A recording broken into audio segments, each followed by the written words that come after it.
matapos makita ang kanyang kuya. Oh, bakit ganyan ang mukha mo? Para kang aso na naghihintay ng pagkain Kulang na lang dumila-dila ka rin sa akin Padira ka ng moment, kuya. Totoo naman kasi yung sinasabi ko. Tingnan mo kaya yung mukha mo sa salamin, oh. Ewan, ayaw ko na nga sabihin yung good news. Oh, sige na, sabihin mo na. Eto, may dala akong paborito mong empanada. Mainit-init pa to. Wow, ang bilis mong bumawi, kuya. Thank you, And wait, upo muna tayo syempre. Tara, doon tayo sa sala.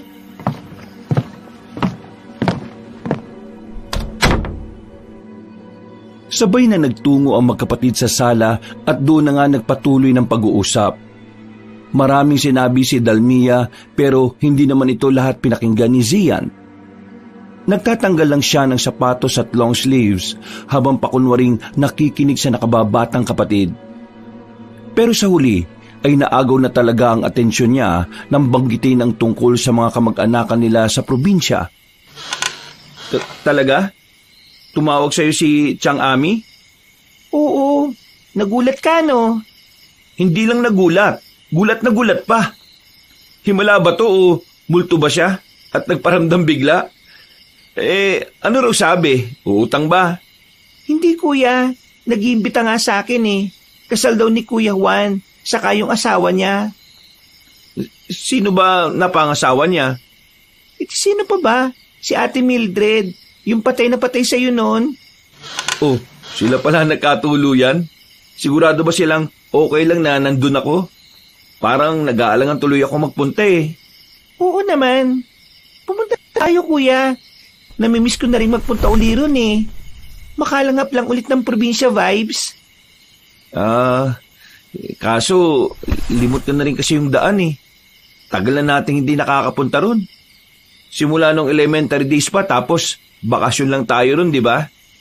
Susunduin naman tayo ni Andred. Andred? Sino yun? Yung kamag-anak ni Chang Ami sa side nila. Basta punta tayo ron Nagbigay na rin sila ng motif Mag-order na ako bukas. Makakapaganda pa naman tayo kasi 2 weeks pa bago yung kasal. Sige. Ikaw ang bahala. Ikaw na lang din mag-asikaso ng mga regalo Huwag na yung mga typical. Alam mo naman yung si Chang, baka kung ano na naman ang masabi. Naku, ipaubaya mo na sa akin to, kuya. Trust me on this. Okay. Pagkatapos ng pag-uusap na yon, ay sabay na silang nagpunta sa kusina para magapunan. Nag-usap pa sila patungkol sa kung ano-ano at saka nagkanya-kanya na ng mga gawain. Simula nang sinabi ni Dalmia ang tungkol sa kasal, ay madalas nang dinadalaw ng kakatuwang panaginip si Zian. Nakikita niya ang sarili na nagmamaneho sa isang masukal na kalsada at sa tuwing humihinto siya, ay biglang nagbabago ang senaryo. Nagugulat siya dahil may mga nakikita siyang mga kabahayan at sa bawat bintana ng mga ito ay may naaaninag siyang imahe. Tanging namumulang mga mata lang ang naaaninag niya sa mga to at pagkatapos ay mayroong bumubulong sa hangin. Zian! Ha? Sino ka? Mag-iingat ka. May masamang mangyayari kapag hindi ka naging mapagmatsyag. Sino ka ba kasi?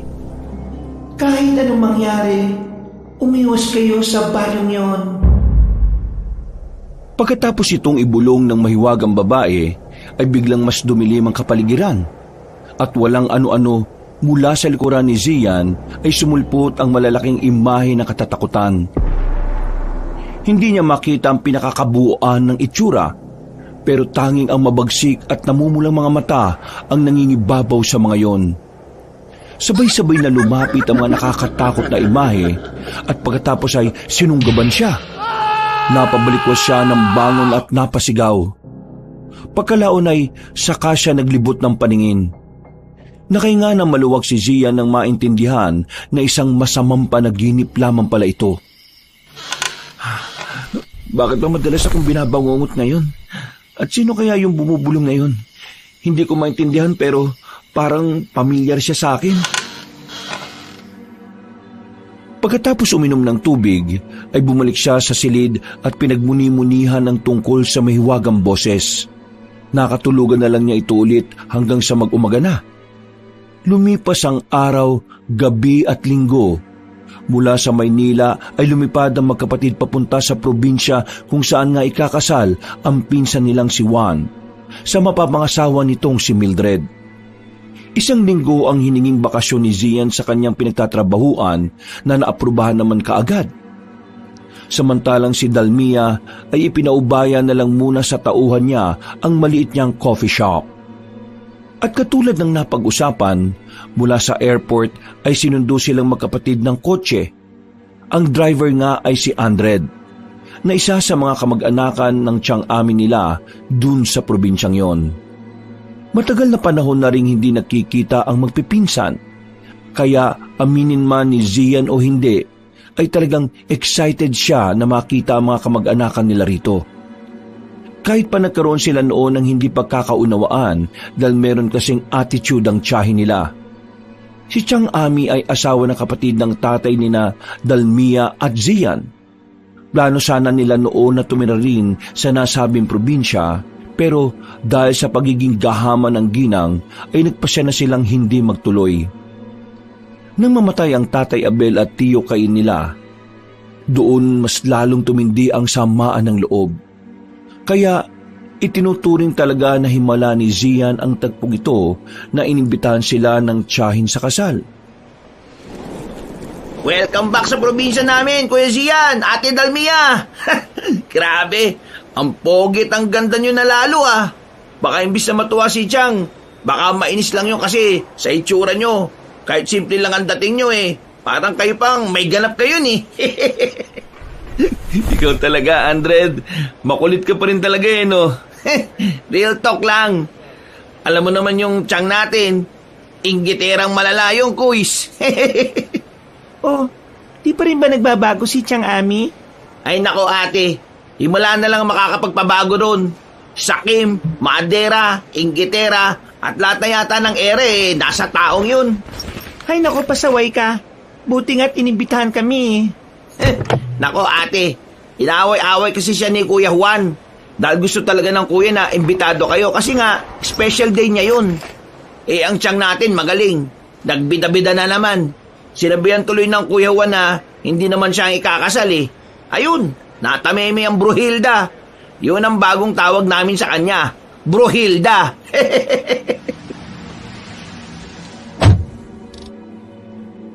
Sabay-sabay silang nagtawanan habang sinasalansa ng mga maleta sa likod ng sasakyan. Makalipas ang ilang saglit, ay magkakasunod na silang pumasok sa kotse at lumabas ng airport.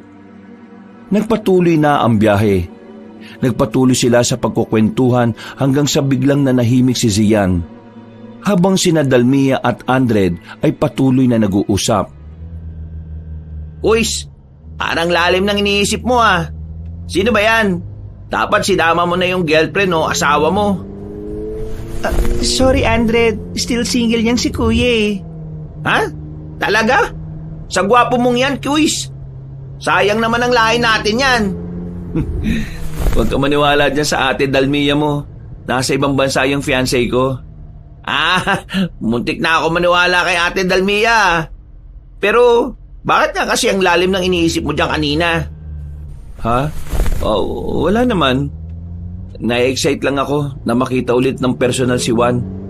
Ano kayang itsura niya ngayon? Nako, nitong taon nagsimula siya mag-gym, Kuys. Kasi sabi, nakita ko sa Peslak ba yun? Yung sa computer, nakita ka niya nag-gym, kaya yun, nainggit. Nagpalaki rin ang katawan. Maskulado na pero hindi pa rin kagwapuan katulad mo eh. Pasaway ka talaga, Andred. Facebook yun, hindi Peslak. Ay, nako. Ano, nag-gym na rin pala siya? Oo, Kuys. Pero matakaw pa rin naman siya eh. Ganun? Matakaw pa rin pala talaga? Mas tumakaw, Kuys. Nako, masyado yatang sinasarapan ni Mildred ang luto niya eh. Masarap talaga magluto yung si Ate Mildred eh. Hindi mo ba alam, Kuys, na chef siya? Hindi eh. Di naman kami friends sa social media nun eh. Pero naka-follow siya sa'yo. Uy, issue ka ah. Anong issue nun, kuya? I'm just saying lang. Masyado ka namang defensive. Ay nako, shut up ka na lang sis. Teka, wala akong maintindihan sa usapan nyo eh. Sali naman ako dyan, kuys, ate.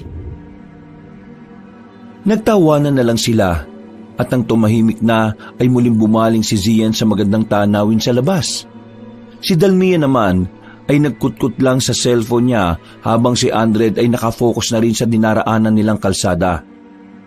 Maya-maya pa ay napaismid na ang dalaga dahil nawalan na ng signal.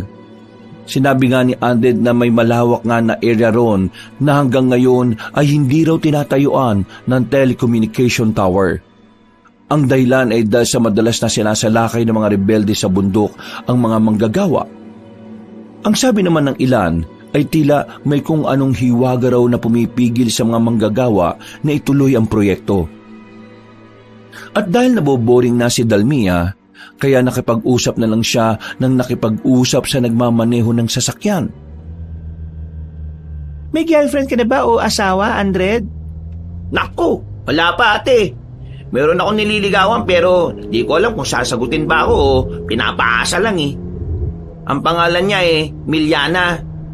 Kinausap ko na nga siya at prinangka. Pero ang sabi niya lang kaunting paghihintay pa daw. Tama naman yung ginawa mo, pero maganda rin naman yung sagot niya. Ibig sabihin, gusto ko pa niyang makilala ng lubos. Maniwala ka sa akin, dahil babae rin ako. Gusto ka ng taong yon, kaya magtiyaga ka lang at huwag magbabago. Ay, ganun ba? Thank you ate ha. Tama nga talaga si Kuya Juan na sobrang babait niyong magkapatid. Ngayon ko lang din na-appreciate kasi hindi naman tayo madalas magkasama noon eh. Talaga? Sinabi yun ni Kuya Juan? Oo ate, madalas kayo noon ikwento kapag nagiinuman kami. Lagi niya kayong pinagmamalaki sa mga kainuman namin. Kaya sigurado kong matutuwa yun kapag nakita kayo sa kasal. Mukhang miss na rin talaga kami ng pinsan namin ah. Actually, siya rin, miss ko na. Napag-uusapan na rin talaga namin na magbakasyon ulit sana rito eh. Kaso nga, naiisip namin ni Dalmia na baka kapag nakita kami ni Chang Ami, alam mo na. Nako, wag nyo nang intindihin yung si Chang. Hindi naman na kayo mga bata para pakialaman niya sa buhay. Sa bagay, sana kapag nakita niya kami mamaya wag siyang gumawa ng eksena na makakasira ng kasal ng pinsan ko. Magbe-babe yun. Malamang nasabihan na yun ni Kuya Juan. Ay, siya nga pala. Medyo matagal yung biyahe natin ngayon kasi yung dating daan inaayos. Kaya doon ang daan natin sa kabilang bundok. Ganun ba? Hindi nasabi sa akin yun ni Chang nung tumawag siya. Ay nako, wala pa rin palang signal dito. Ay, hindi ba nila nasabi na bukas pa naman talaga ang kasal? Pero nandun na sila sa venue kanina pang umaga. Ang bili ni Kuya Juan sa akin wag daw tayong dumiretso sa kanila kasi wala namang tao rin ngayon. Bali, saan tayo pupunta? Diretso na rin tayo sa venue kaya mas mahaba-haba ang biyahe. Bali, madadagdagan ng 3 oras. Ah, ganun ba? Loko talaga tong si Chang Hindi man lang ako in-inform. Buti na lang nagpaabiso pala sa'yo si Kuya Juan. Mabuti nga po. Alam na rin kasi yata ni Kuya Juan na kulang-kulang magsabi ang si Chang Basta po akong bahala sa inyo. Pero kung ayaw nyo magbiyahe na mahaba, pwede naman tayong sa bahay na lang muna magstay. Tapos, bukas ng umaga tayo magbiyahe papunta nun sa venue. Nako, hindi ba nakakaya? Oo nga, baka nakakaya sa inyo. Nako kuya, ate, ayos lang yun. Ayos lang kami doon sa bahay. Actually, pinalinis ko na nga kay ina yung tutulugan nyo ngayong gabi kung sakasakali. Naisip ko kasi na baka mapagod kayo ng gusto sa biyahe. Basta, feel at home lang kayo doon. Uy, salamat in advance ha. Nakakaya naman sa inailoming mo. Ayos lang yan, kuys. Promise. Basta, relax lang kayo dyan at ako nang bahala sa inyo ni Ate Dalmia. Sa akin kayo pinagkatiwala ni Kuya Juan kaya hindi ko kayo pwedeng pabayaan. Dax, sweet ko no? Napangiti na lamang din si Zian kasunod ng pagtanaw sa magandang kapaligiran sa labas ng sasakyan. Si Dalmia naman ay naglaro-laro na lang muna sa cellphone niya dahil walang signal. Pagkalaon ay umidlip na lang din muna ang dalaga. Habang tinatanaw ni Zian ang naggagandahang burol at kabundukan, ay hindi naiwasan na mamangha siya sa mga ito. Napaisip tuloy siya at tila kinausap ang sarili habang nag-i-enjoy sa tanawin. Maganda naman sana talaga sa lugar na to kundi lang toxic si Chang Ami. Siguro, kung buhay pa si Papa, dito na rin talaga kami nanirahan Ang ganda pa naman ng tanawin sa probinsyang to. Dahil sa sinabing yun ng kanyang isip, ay muling nanumbalik kay Zian ang ilang alaala nilang magpipinsan sa lugar na yon. Pati na rin si Mildred na patay sa kanya noon. Napangiti na lang siya matapos maalala ang mga tagpong yon. Pagkuwan ay muli niyang inalala ang mukha ni Mildred. Kumusta na kaya siya? Uy, Kuis! Pangiti-ngiti ka na naman ngayon dyan Mukhang maganda yung inaalala mo Meron lang akong naalala. Ang ganda kasi ng paligid dito Ang sarap mag-reminisce. Hay nako, sinabi mo pa, Kuis. Habang natutulog si Dalmia, ay marami pa silang napag-usapan. Kung ano-ano na ang narating ng kanilang kwentuhan. May sports, politika, outer space at kababaihan. Kaya di nila namalayan ang wagang boses na madalas niyang napapanaginipan bago magpunta rito. Hindi niya lang matukoy pero sigurado siyang pamilyar ang boses na yon. Pakiramdam niya ay matagal na niyang naririnig ang tinig na yon. Hindi niya lang maalala kung saan. Hindi na niya pinagtuunan ng pansin ang tungkol sa bagay na yon dahil pinakinggan niya ang mga kwentong aswang ni Andred. Naniniwala kasi ang binata, katulad ng mga sabi-sabi sa kanilang lugar na naglipa ng araw ang aswang dahil hindi pa rin naman ganoon kasibilisado ang probinsya. Eksakto naman 5:00 ng hapon ay nakarating na nga sila sa bahay ni na Andred na isang barangay lang ang layo sa bahay ni na Chang Ami. Pagtanaw ni Zian sa labas ng bintana ay tumambad sa kanyang paningin ang malawak na lupain. Pagbukas ng gate ay kaagad ipinasok ni Andred ang sasakyan at ipinwesto sa tamang parkingan. Ang laki na pala ng lupain nyo at ang daming bahay. Compound ito ng buong angka natin, Kuis. Gusto kasi ni Lola Basyang na magkakasama. Kaya yun. Si Chang, bakit ayaw dito? Alam mo naman yun, Kuis. Binigyan siya ng lupain dito pero nalilitan daw siya kaya umayaw. Iba talagang Chang Ami, no? Ay nako, sinabi mo pa. Nandito na ba tayo? Oo, ate.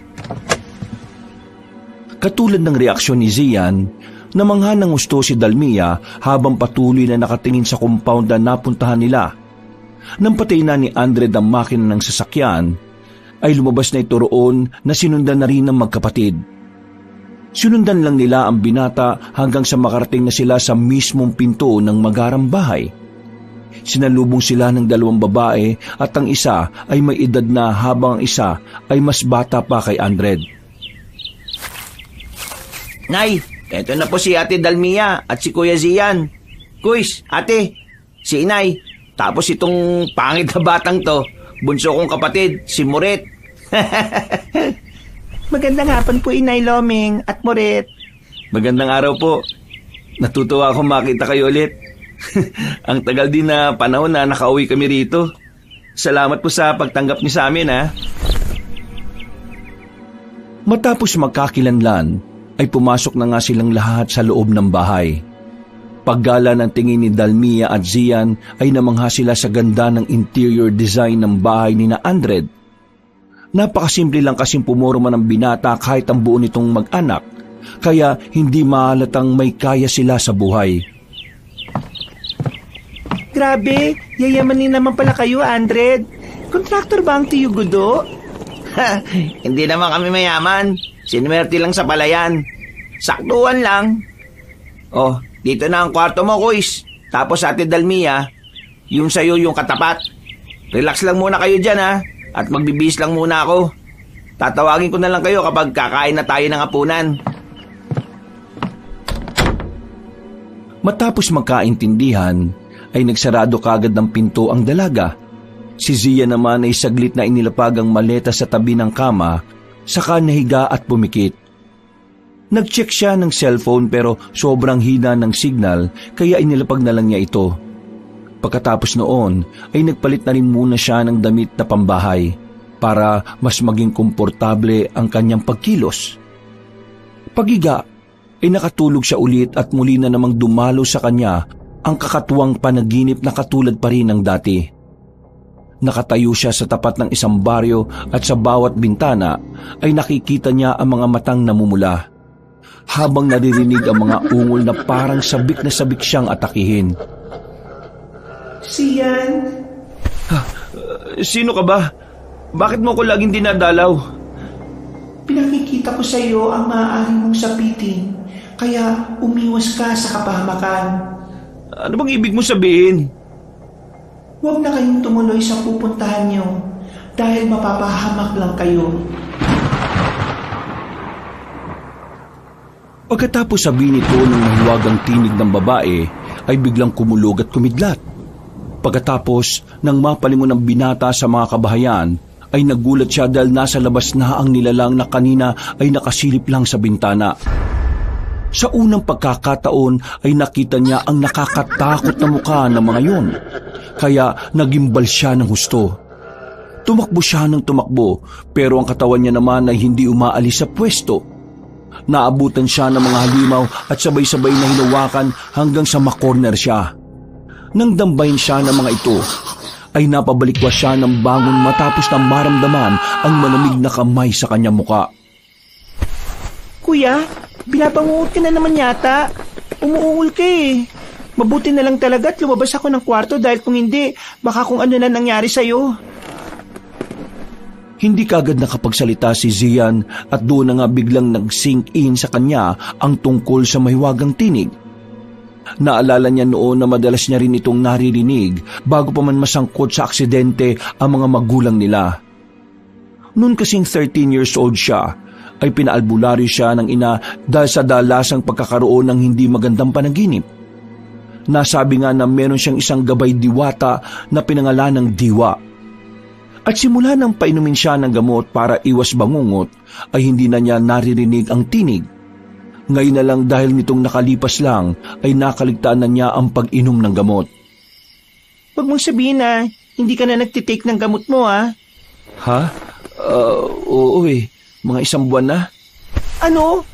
Kuya naman, bakit mo naman ginawa yun? Nawawala sa isip ko eh. Kailangan natin bumili niyan ngayon. Baka lumala ka na naman.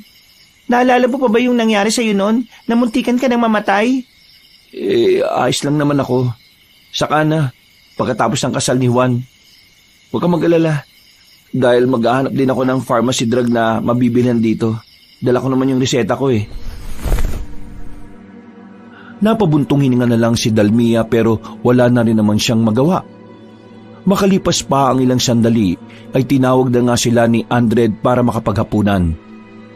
Nang nasa pagkainan na sila, ay sinabi na rin ni Inay Loming na mag-enjoy lang sila at wag nang inaya muna ni Aldred ang magkapatid na tumagay kahit tig-2 bote lang ng beer.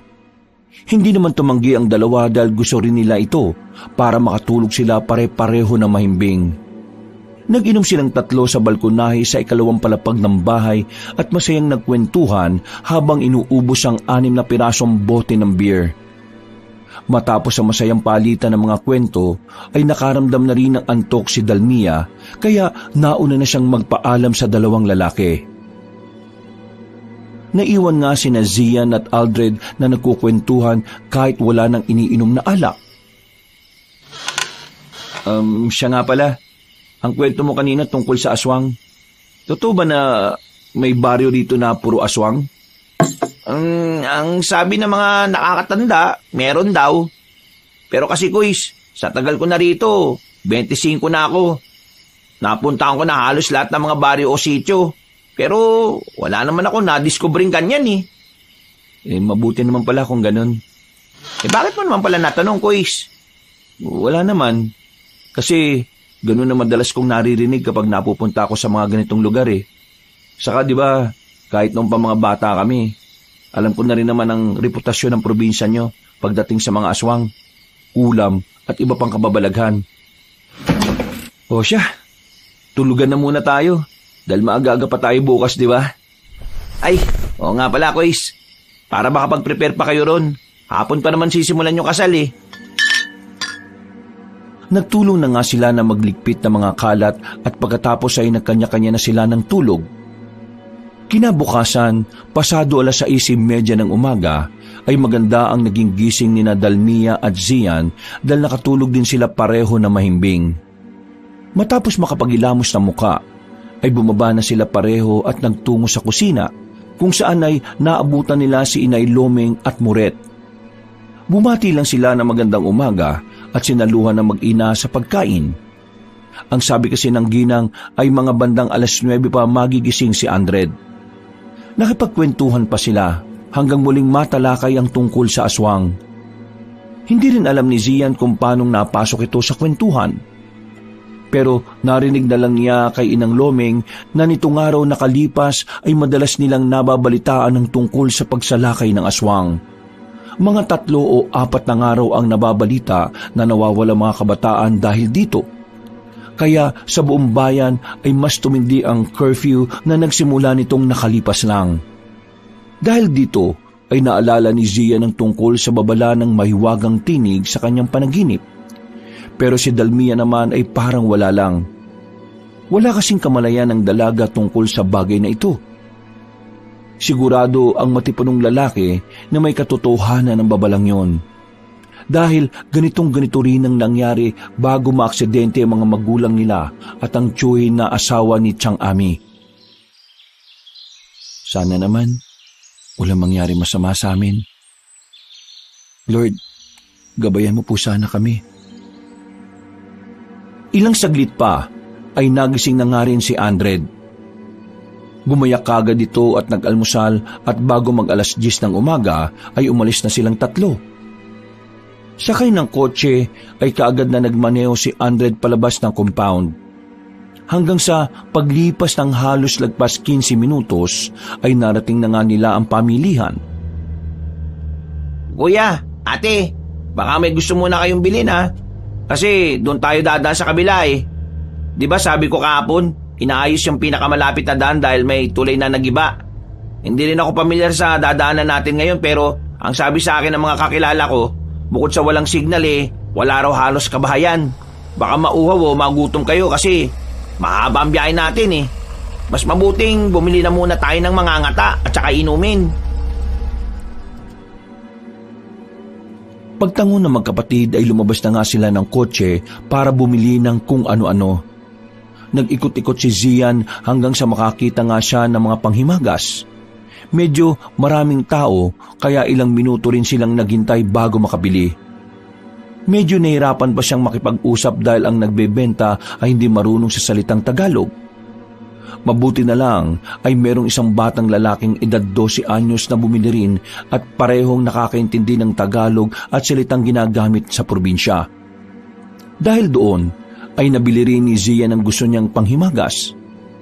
Nagpasalamat din siya sa batang lalaki bago umalis doon. Babalik na sana siya sa kotse pero naisip niyang libutin muna ang pamilihan. Baka sakaling may mabili ako mga souvenir. Maaga-aga pa naman eh. Pagkakita niya sa tindahan ng mga souvenir, ay nagpasya siyang bumili ng damit para merong remembrance kapag bumalik na sila ng Maynila.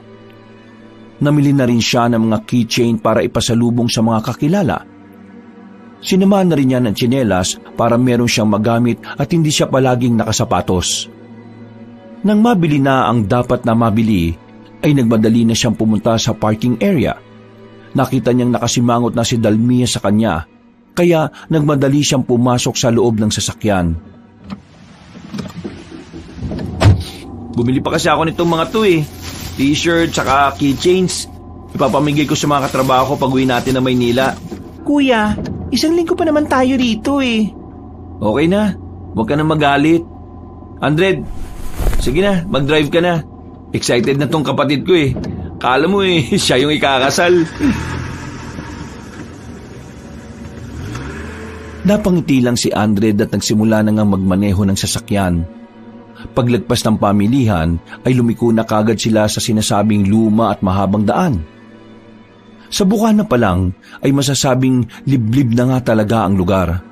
Kaya tila biglang kinutuban si Zian. Subalit ipinagsawalang bahala niya lang ito dahil may tiwala naman siya kay Andred. Medyo creepy nga yung daan Kahit maliwanag, masyado kasing liblib Wala bang nagtitrim ng mga puno-puno rito para naman medyo maliwanag at maaliwalas? Wala ate. Ang totoo niyan, mag-iisang buwan pa lang talagang nagagamit tong daan na to. Simula nung nasira yung sa kabila. Marami nga nagsasabi na ang creepy. Kaya hanggat maaari iwas na iwas ang marami ditong dumaan Kahit sino naman siguro, iiwas sa ganitong klase ng daan.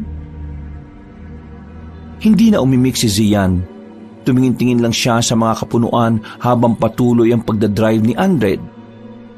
At ilang saglit pa nga ay meron silang namataan na batang lalaki na may bitbit na 2 malalaking supot.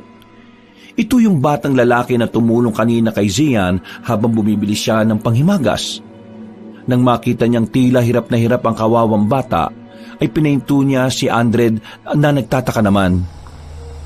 Ihinto mo, sige na. Kilala ko yung batang yan. Sigurado ka, Kuis? Oo. Lumagpas lang sila na kaunti sa batang lalaki at pagkatapos ay huminto na nga ang sasakyan. Dali-dali bumaba si Zian at nilapitan ng batang lalaki na tila nagulat at natakot. Huwag kang matakot sa akin. Tandaan mo pa ba ako? Ako yung tinulungan mo kanina na bumili doon sa tindahan ng pangimagas.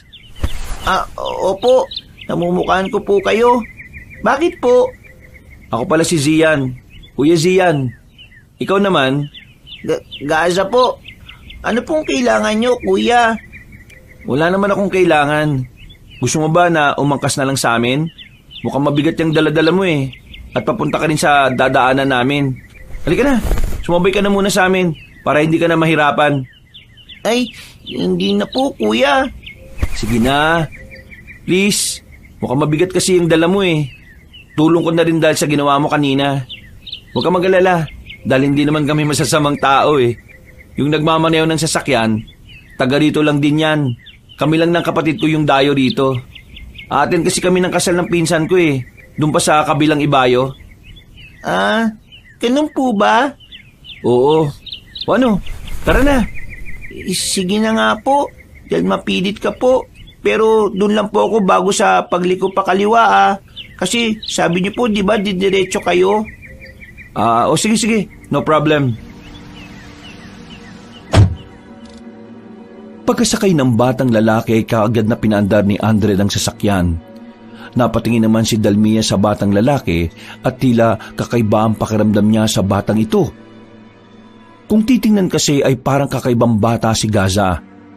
Bukod sa maputla at mapayat, ay parabang may kung ano siyang amoy na hindi maintindihan. Hindi na lang pinahalata ng dalaga dahil ayaw niyang mailang ang batang lalaki. Ibig mong sabihin, kung dito ang daan mo may mga kabahayan din sa banda rito? Opo, meron pong baryo sa banda rito pero looban pa po looban pa. Kasya naman ang sasakyan. Opo, pero medyo lubak na po yung daan doon at saka pataas. Kaya okay lang po kahit sa bukana na lang po ninyo ako hihatid. Naku, hindi. Ihatid ka namin mismo doon sa baryo nyo. Di ba, Andred? Okay lang naman basta kaya ng sasakyan. O, di ba? Sabi ko sa iyo Kaya huwag ka nang mahiya. Sigurado po ba kayo? Oo naman. Ako, hindi ako sigurado, kuya. Baka mali tayo sa kasal Nakakaya naman kung aasa tayong very important person doon, kuya. Ikaw naman. Hindi naman tayo abay sa kasal Invited lang naman tayo. Maniwala kayo sa akin.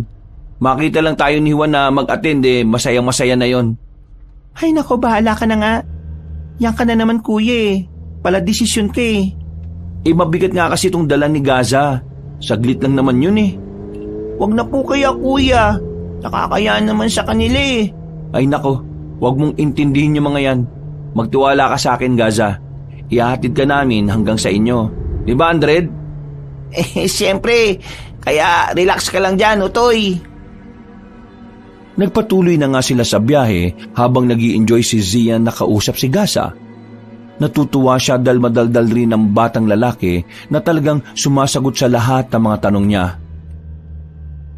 Matagal ka na bang nakatira sa baryo nyo? Opo, doon na po ko lumaki. Parang liblib tong lugar nyo Hindi ka ba natatakot? Sanay na po ako.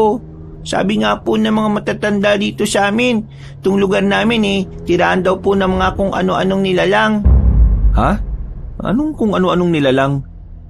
Basta mga hindi po normal na nilalang. Like aswang o mangkukulam, ganon? Opo. Totoo ba mga yon? Sa tagal ko nang nabubuhay sa mundo, wala naman akong napatunayan na ganyan. Ano po kasi, sa isang taga-syudad na katulad po ninyo, mahirap po talagang maniwala sa mga hindi normal na bagay. Pero totoo po ang aswang at mangkukulam. Lalo na po dito sa lugar namin, marami po sila dyan sa gubat. Hindi lang po aswang at mangkukulam. Dahil may mga laman lupa, diwata, engkanto, at iba pa po. Ay nako, feeling ko sa diwata lang ako maniniwala. Kasi kapag tumingin kasi ako sa salamin, para ako nakakakita ng diwata. Natawa si Andred sa sinabing yon ni Dalmia, pero si Gasa ay hindi na lang umimik. Si Zia naman, matapos marinig ang tungkol sa diwata, ay tila ba may kung anong bagay na bigla na lang pumasok sa isip niya. Sa isang iglap ay parang nawala ang diwa niya sa sasakyan. Para siyang napadpad sa isang lugar na mahiwaga pero pinangingibabawan ng nakakatakot na presensya. Paglingon niya sa kaliwa ay biglang nawala si Andred na nagmamaneho. Sa pagbaling niya naman sa likod ay nawala na rin sina Dalmia at Gasa. Kahit ang sinasakyan niyang kotse ay naglaho na parang bula. Nasaan ako? Pagkasabi niyang yun ay bigla na lang nagbago ang kulay ng kapaligiran. Ang liwanag ay unti-unting nilamon ng dilim hanggang sa nagsimulang tumubo ang mga matatayog na mga puno na pinalilibutan siya. Sian, huwag na kayong tumuloy pa. Ha? Ikaw na naman? Sino ka ba? Bakit ayaw mo magpakita sa akin? Hindi na ako maaaring magpakita pa sa iyo dahil sa oras na gawin ko yon. Ito na rin ang huli nating pagtatagpo. Bakit ayaw mo magpakilala sa akin? Sino ka ba talaga? Ako si Diwa, ang iyong gabay. 2 beses na tayo nagtagpo. Nung una ay yung sanggol ka pa lang at ang ikalawa ay ang maganap ang hindi ka nais-nais na pangyayari. Kung mangyayari pa ang pangatlo ay tuluyan na akong maglalaho. Mawawala na ng saysay ang pagiging gabay ko. Gabay? Anong ibig mong sabihin? Ipinagkatiwala ka sa akin, kaya trabaho ko ang magbigay ng babala at sinyales sa iyo, pero matagal akong nawala.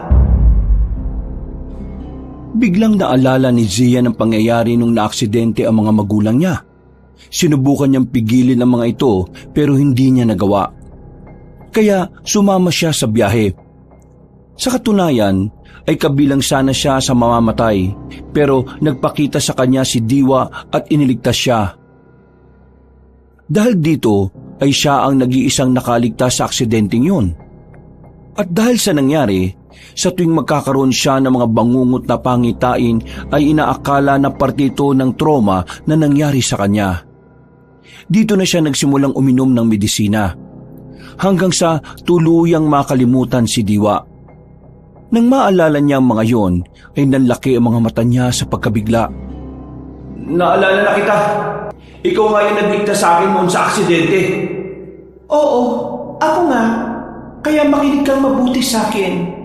Huwag. Bigla na lang dumilim ang paligid at nawala ang tinig ni Diwa.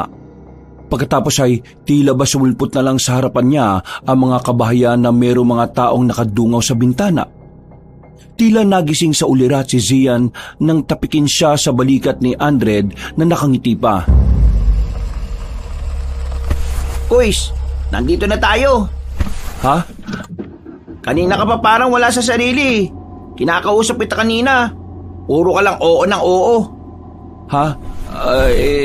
Ano kasi? Okay ka lang, kuya? Kung may madaraanan tayong bayan mamaya, bumili ka na nga ng gamot mo, ha? Nagsisimula ka na naman sa mga ganyan-ganyan mo eh. Nasaan si Gaza? Kanina pa talaga lumabas. Hindi umimik ang matipunong binata. Tumingin lang siya sa harap kung saan niya nakita si Gaza na naglalakad palayo. Pagkatapos ay nakita niya ang mga kabayan pati ang mga taong nakatingin sa kanila mula sa mga bintana. Nanlaki ang mga mata niya matapos biglang maalala ang nasa kanyang panaginip. Ganito kasi ang itsura ng lugar na tila ipinakita sa kanya ni Diwa. Dahil dito ay parang lumobo ang kanyang ulo dala ng pagkatakot na nararamdaman. Parang may kung ano siyang napifeel na mga oras na yon, na alam niyang mag-uuwi sa kapahamakan. Kuya, are you sure you're okay? Ha? Ito yung lugar na yun. Ha? Anong ibig mo sabihin? Nakita ko na to. Maraming beses na. Saan? Sa bangungot ko. Ipinakita sa akin ni Diwa. Umalis na tayo rito. Kuya naman, ano na naman ba yung sinasabi mo? Ito yung sinasabi sa akin ni Diwa na iniiwasang baryo. Andred, please, tara na. Okay po. Nagmaniobra na nga kaagad si Andred ng sasakyan at dali-dali silang umalis sa lugar na yun. Nakahinga sila pare-pareho ng maluwag nang makabalik na sa kalsada. Habang nagpapatuloy ang pagtahak nila sa daan, ay tila nilamon sila ng katahimikan. Hanggang sa umuga ng malakas ang sasakyan at biglang gumiwang-gewang. Anak ng yawa naman, oh! Ano bang nangyari, Andred? Pumutok yata yung gulong sa likod eh. Uy, malas naman, Kuys, oh! Nasaan na ba tayo banda? Hindi ba tayo masyado nakakalayo rin sa sinasabi mong iniiwasang baryo, kuya? Diyos ko po, dapat makalis na tayo dito sa lugar na to. Baka magkatotoo na naman yung sinasabi ni Diwa. Kuya naman, natatakot na ako sa mga sinasabi mo, ha? Sino ba yung Diwa na yan? Can you please tell me what's going on here?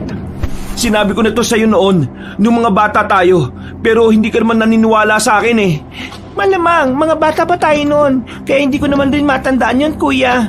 Sabihin mo na, ano ba kasing nangyayari dito? Siya yung nagbababala sa akin noon na maaksidente sila mama at papa at tiyo. Nitong bago tayo pumunta rito, palagi na rin siyang ulit nagpapakita sa panaginip ko.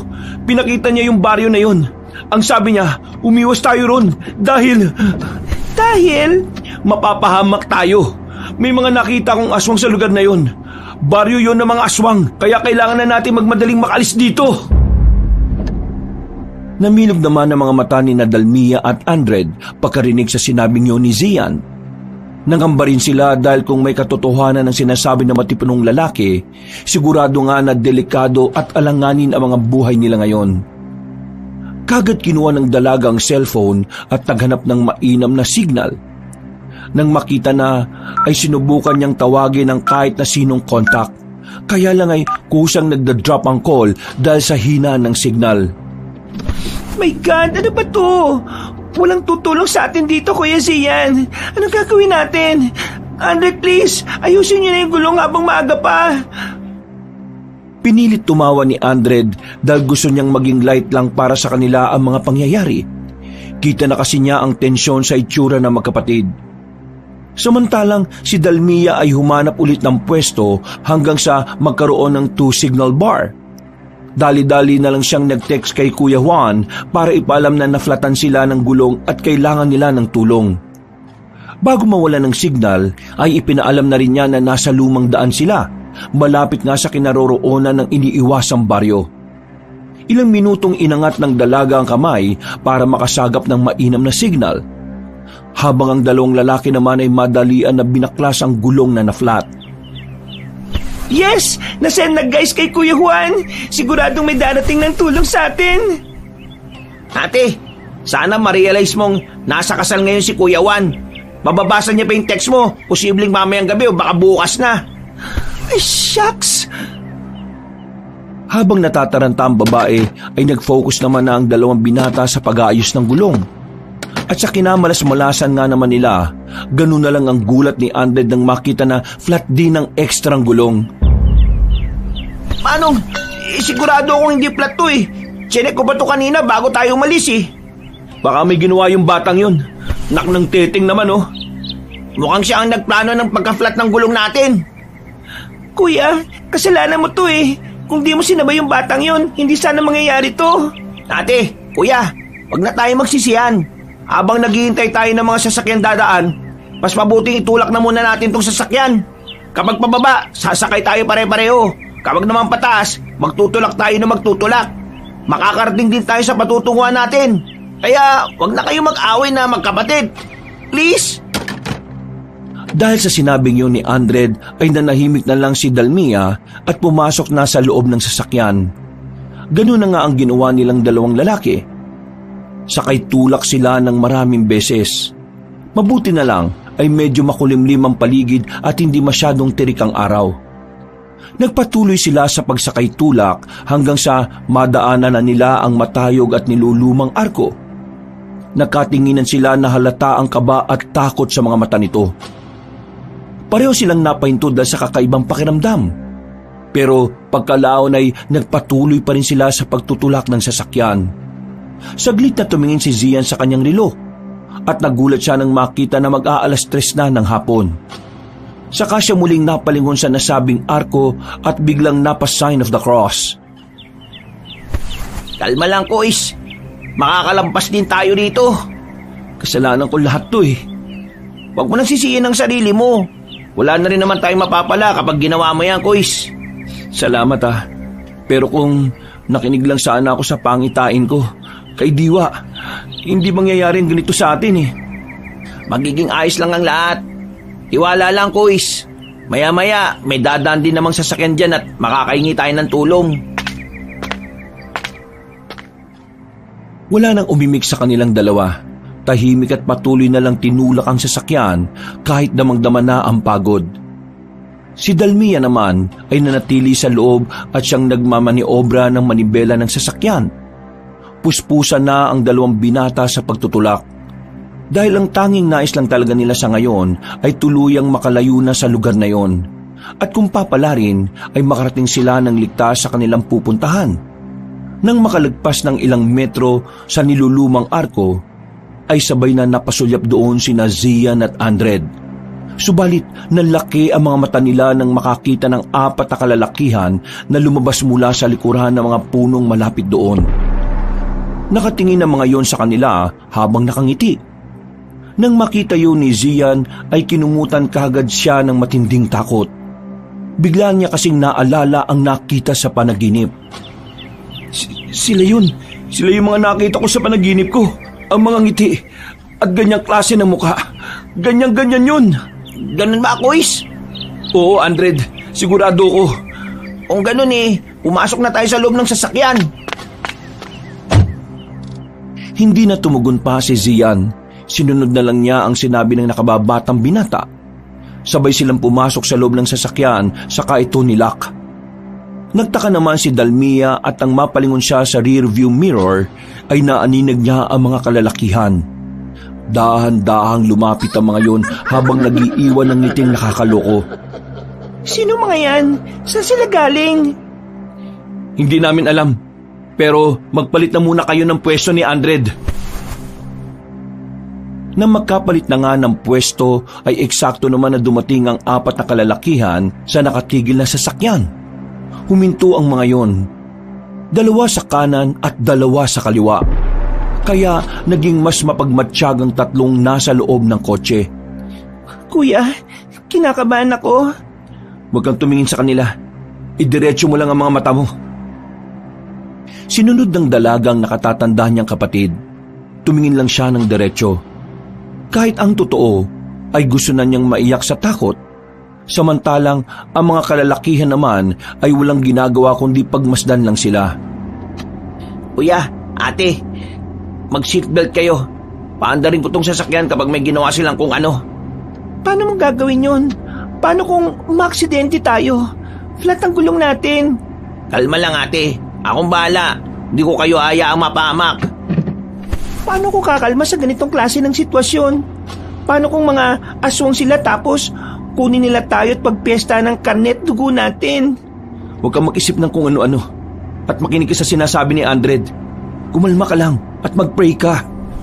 Kuya naman, makakapag-pray pa ba ako kung ganyan ang makikita ko sa labas? Habang tinitingnan ko yung 4 na yan na sa labas, hindi ako makapag-concentrate at makapagdasal eh. Di pumikit ka. Paano kung pagpikit ko, kuya, may bigla silang gawin? Ay nako, ang dami mo namang reklamo. Bakit di mo nalang gawin yung sinasabi ko sa'yo?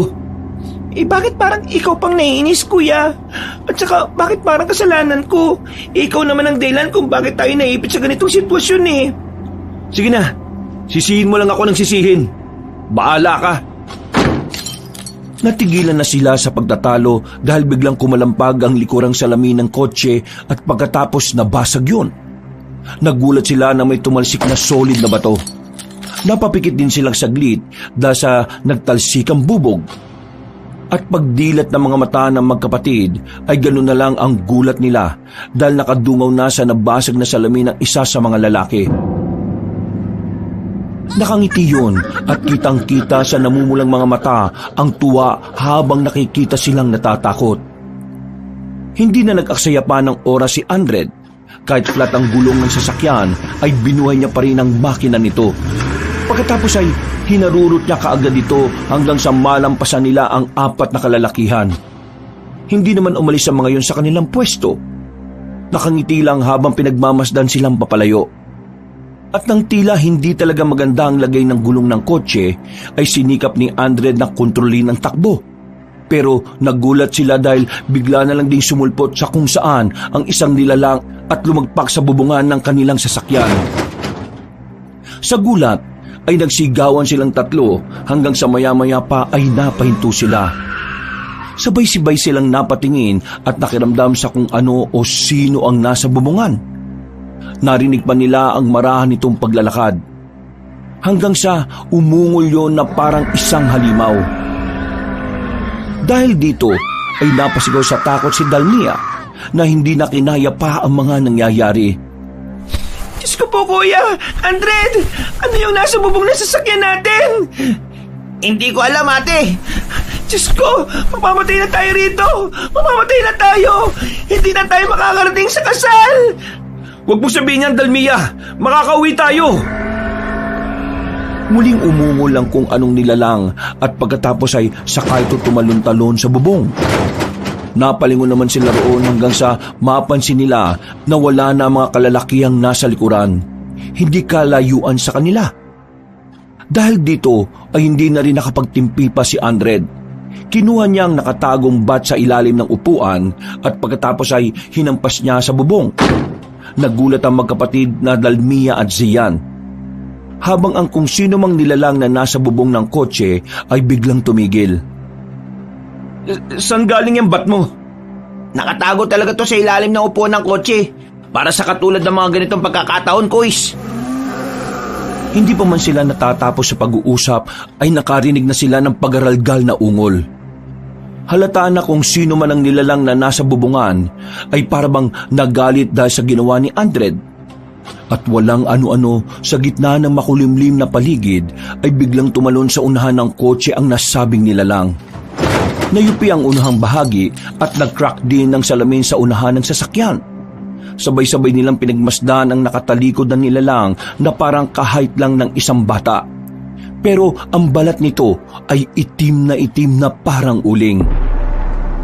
Ang akala nga nila ay maliit na gorilya dahil medyo mabalahibo kasi ito. Pero nang bumaba na yun at tumarang sa kanilang daraanan, ay dito na sila mas lalong kinabahan. Ganun na lang din ang pagkabigla ni Zian nang humarap ang nasabing nilalang. Naalala na naman niya ang nilalang na nasa pangitaing panaginip niya. Ang namumulang mga mata, ang maitim at mabalahibong balat nito, pati ang ngiting tila naghahatid sa kamatayan. Anong klaseng nilalang yan, Andred? Hindi ko alam, ate Dalmia. Ngayon lang ako nakakita ng ganyan eh. Diyos ko po, umalis na tayo rito, umalis na tayo rito. Yan yung nilalang na pinakikita sa akin ni Diwa. Aswang! May aswang kahit hapon pa lang?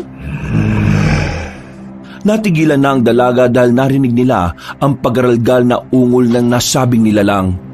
Pagkatapos noon ay tumitig yon sa kanila ng tila nanlilibak.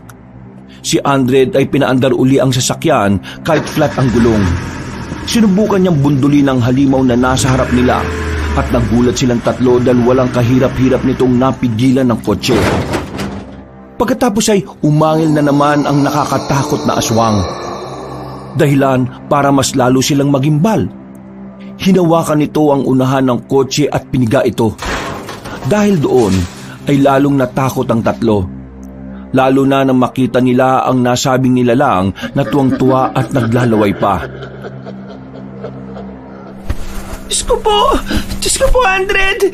Bilisan mo na, please! Bungguin mo na yung halimaw na yan! Malakas siya, ate. Pinipigilan niya ako. Ilang saglit pa ay naramdaman na nila na tila umuuga ang sasakyan. Hanggang sa unti-unti itong umangat. Pagtingin nila ulit sa nasabing aswang ay tuwang-tuwa pa rin ito habang patuloy na naglalaway. Inaangat niya yung sasakyan! Patay na tayo rito! Buksan niyo yung pinto! Tatalon ako! Mamamatay na tayo rito, kuya! Huwag mong sabihin yan! Diyos ko po! Bilisan niyo na, guys! Bago pa matapos ni Zia ng pagsasalita, ay umangat na naman tuluyan ang sasakyan. Napakapit silang tatlo sa upuan habang nakatingin sa aswang na tuwang-tuwa at naglalaway. At hindi nila inexpect ang sumunod na nangyari. Lalo na nang marinig nila ang tono ng boses ng nasabing halimaw. Kumusta, Kuya Zian? Ha? Gasa? Ako nga po. Bakit mo ito ginagawa sa amin? Wala naman kaming ginawang masama sa iyo ah. Tinulungan ka pa nga namin, di ba? Umalis na kayo kagad. Gusto ko lang naman sana magpasalamat sa pagtulong mo sa akin. Sige, tinatanggap ko na. Ibaba mo na kami rito sa kotse. Palisin mo na kami, Gaza, dahil may kailangan kaming puntahan. Gagawin ko lang yun kapag iniwan niyo si Ate Dalmia.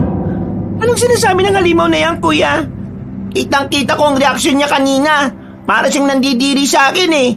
Kaya ang mga katulad niya ay hindi dapat mabuhay. Ha? Sorry na. Sorry. Kuya, huwag mo kayong bibigay sa halimaw na yan. Kapag di niyo yung ginawa, ay wala akong magagawa kundi sama-sama ko kayong ibabalik sa baryo. At sila nang bahala sa kung anong gagawin nila sa inyong tatlo. Please naman, Gaza. Alam mo naman na wala kaming ginawang masama sa iyo, di ba? Kung ano man ang ginawa ng kapatid ko, ako na humingi ng tawad. Palisin mo na kami. Ibaba mo ng sasakyan, parang awa mo na. Hindi ko magagawa yun. Pasensya na, Kuya Gian. Nandiyan na sila. Kaya ito na lang ang naisipan kong paraan. Nagulat na ang tatlong nasa loob ng sasakyan dahil malakas na inangat ng batang aswang ang kotse sa kahinagi sa gilid ng kakahuyan. Pababayo na parang maliit na bangin, kaya dumauso silang tatlo habang nagsisigawan sa takot. Subalit, napabaling pa si Zian sa kinaroroonan ni Gaza dahil nakita niya ang apat na kalalakihan na muling sumulpot. Para bang nakikipag-usap ang mga yon kay Gaza at pilit niyang iniintindi, subalit tuluyan ang dumausos ang sasakyan nila pababa. Hanggang sa bumunggo sila sa isang puno, dahilan para tumigil ang sasakyan. Tumama rin ang noo niya sa gilid ng kotse dahilan para magdilim ang kanyang paningin at mawalan ng malay tao. At habang walang malay tao, ay tila napunta na naman siya sa isang dimensyon kung saan nakikita niya ang malabong presensya ni Diwa. Nasaan ako? Pinalaan kita, Zian. Diwa, ikaw ba yan? Oo, hindi pa huli ang lahat. Bumangon ka na at umalis na kayo habang hindi pa lumulubog ang araw. Ano na ba nangyayari? Nasaan na ba kami? Malalaman mo yan kapag nagising ka na. At sana naman ay makinig ka na sa akin ngayon. Huwag kang magtiwala sa aswang na yon. Lumapit sa kanya ang kanyang gabay at saka siya hinawakan sa noo. Dahil doon ay napabalikwas siya ng bangon at ganoon na lang ang gulat niya matapos maabutan ng sarili na nakatago sa bukana ng isang maliit na kuweba. Anong nangyari? Nasaan tayo? Salamat naman po at nagising ka na, Kuya. Pansamantala tayo nagtatago dito dahil inaabol tayo ng apat na kalalakihan. Yung mga lalaking uminto at bumasag ng salamin sa kotse kanina. Nasaan ang kapatid ko? Ayun, Kuis, sa gilid. Wala pa rin tigil ang pag-iyak. Gusto ko nang umuwi. Ayoko mamatay sa ganitong klase ng lugar. Kahit masakit pa ang katawan at ang ulo, ay bumangon na si Zian. Nilapitan niya ang nakababatang kapatid at umiiyak pa rin sa takot. Kitang-kita sa mukha ng dalaga ang trauma dahil sa mga nangyari sa kanila ngayon. Naaawa man ay wala na ring magawa ang matipunong binata kundi yakapin na lang ang kapatid niya. Mas lalong napahagulgol ang dalaga kaya mas sinigpitan niya ang pagyakap para kahit papaano ay gumaan ang pakiramdam niya. Gusto ko nang umuwi, kuya. Umuwi na tayo, please. Makakauwi tayo, Dalmia. Kailangan mo lang din natapangan. Makakalis tayo sa lugar na to. Pero inaabol tayo ng mga nilalang na yon. Nagpakita sa akin si Diwa. Sinabi niyang makakalis tayo dito ng ligtas. Kaya huwag kayong mabahala. Kailangan lang natin mag-ingat. Tara na, bilisan na natin. Pero, Kuis, pakagat na ang dilim eh. Ha? Paano nangyari? Matagal ka rin kasing nawalan ng mali kanina. Nung nahulog tayo sa bangin. Pinagtulungan ka nga lang namin buhatin kanina ni Dalmia eh.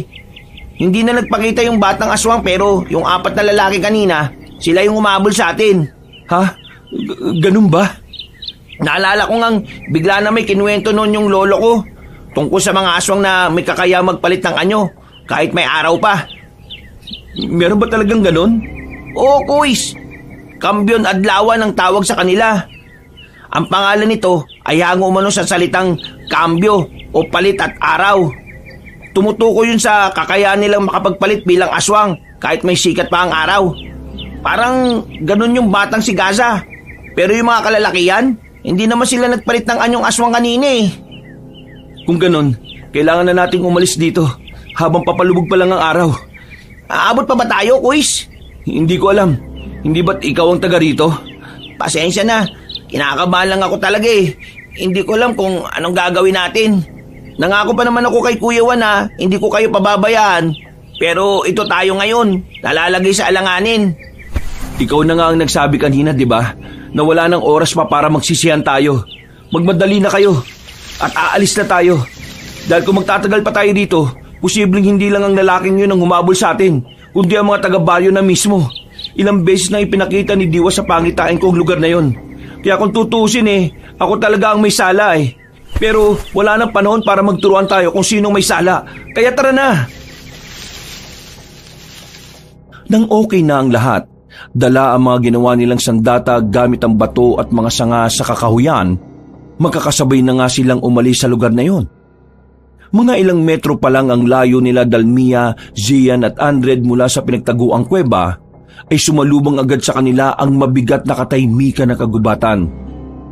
Ang araw ay unti-unti na ngang lumulubog. Tila ba pinapatingkad ang mapula at madilim na langit na parang nagsisilbing babala. Lumulusot ang mga anino ng mga punong kahoy sa kanilang daraanan at bawat tunog ng dahon na natatapakan nila ay ramdam ang nagbabadyang panganib. Kuya, ate, kinakabahan talaga ako.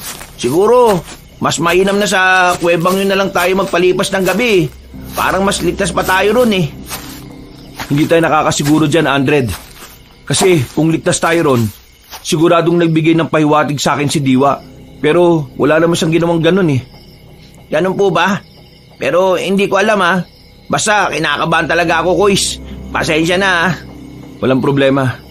Huwag na lang tayo maghiwa-hiwalay. At yung mga ginawa nating sandata, alam ko magiging malaking tulong to. Oo, sige. Naintindihan ko. Nantala ang kanilang pag-uusap dahil napansin nilang hindi mapakali si Dalmia. Napansin nila na parang tila nag-iba ang dating ng dalaga. Kung kanina ay para itong takot na takot, ngayon naman ay parang na-hyper at lumala ang pagkairita. Bigla tuloy na alala ni Zian na nagiging ganito nga pala ang asta ng nakababata niyang kapatid kapag nasosobrahan ng stress. Alam niyang dahil sa nangyayari sa kanila ngayon ay tila inaatake na si Dalmia na matinding stress. Kaya lumilitaw ito sa kanyang kakaibang kilos. Hindi pa naman maipinta ang dalaga kapag ganito ang kanyang inaasal. Walang ano-ano, ay huminto siya at inayos ang damit, saka paulit-ulit niyang hinila, saka nagkiskis na mga palad. Kuys, anong nangyayari kay Ate Dalmia? Bakit parang kakaibang kinikilos niya? Naloko na. Sa palagay ko inaatake na siya ng matinding stress. Matinding stress? Anong ibig sabihin nun? Ang lakit ng katawan ko! Nakakairita! Paano naman ako makakalakad ng maayos kung puro putik ang daraanan natin? Bakit pa kayo nakatingin sa akin ng ganyan? Kuya, Andred, napuputikan na ako rito, oh! Minsan, ganyan ang epekto sa kanya ng matinding stress, Andred. Tumingin-tingin ka lang sa paligid at pakakalmin ko lang siya saglit. Sige, Kuys.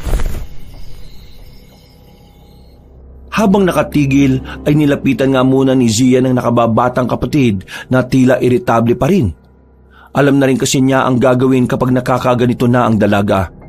Pero syempre, dahil iba ang sitwasyon nila na mas mapanganib, kaya kabado pa rin siya. Kuya, ano ba naman tong lugar na to? Dalmia, makinig ka sa akin. Inaatake ka lang ngayon ng matindi mong stress. Kaya huminga ka lang na malalim. Pakiusap. Huwag ka masyadong mag-iingay dahil baka marinig tayo ng mga humahabol sa atin. Ang putik! Putik kasi! Walang gagawin sa yung putik na yan. Paano kung madulas ako, kuya? Paano kung may ahas o kung anong nakamamatay na insekto o hayop? Shh! Kuys, may naririnig ako. Umupo tayo at yumukot. Tumigil ang tatlo. At mula sa hindi kalayuan ay unti-unti nga nilang naririnig ang tunog ng mabibigat na yabag.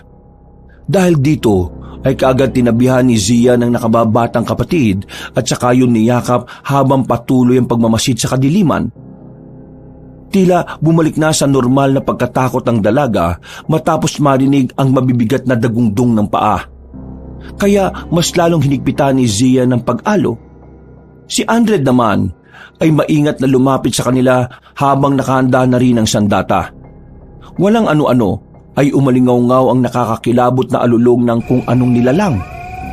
Malayo yun at apat na magkakasunod kaya napatingin sa magkapatid si Andred. Alulong na mga aswang yun. Baka yun na yung apat na lalaking humahabol sa atin, Kuys. At bago ko pala makalimutan, kapag dapat malapit ang alulong, ibig sabihin malayo pa sila. Pero kapag malayo ang tunog, ibig sabihin naman nasa malapit na lang sila. Hindi nga nagkamali si Andred dahil walang ano-ano ay sumulpot sa bandang kanan nila ang isa sa apat na kalalakihan na nasa anyo na ng pagiging aswang. Ilang metro lang ang layo nito. Kaya kitang-kita nila ang mga mata nitong kumikislap na tila naglalagablab na apoy. Bukod pa rito, ang bibig ng aswang ay punong-puno ng mahahaba at matutulis na mga ngipin. Nang makita yun ni Dalmia, ay napatili kagad siya sa takot. Hindi na nagawang takpan pa ni Zia ng bibig niya dahil din sa pagkabigla. Natutuwang napalingon sa kanila ang aswang habang naglalaway ng husto. Halata sa mukha nito ang matinding pananabik na makatikim ng sariwang dugo at karni ng tao. Wala nang inaksayang oras sina Zian at Andred. Tumakbo sila habang akay-akay si Dalmia na tili ng tili dahil sa takot. Kuys, patigilin mo si ate sa pagsigaw. Kahit anong pagtagong gawin natin, kung tili lang siya ng tili, mawawalan din ng saysay Dalmia, please naman, tumigil ka na. Tumakbo na lang tayo, pakiusap. Hindi nakinig si Dalmia. Dahil habang hatak-hatak siya ng kanyang kuya, ay sigaw pa rin siya ng sigaw na parang walang pakialam. Tila naghalo na rin kasi ang epekto ng takot at stress sa sistema ng dalaga. Kaya naman ganun na lang ang kanyang reaksyon.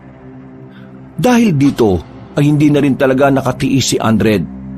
Tumigil siya na ikinagulat naman ni Zian habang ang dalaga ay patuloy sa pagsigaw.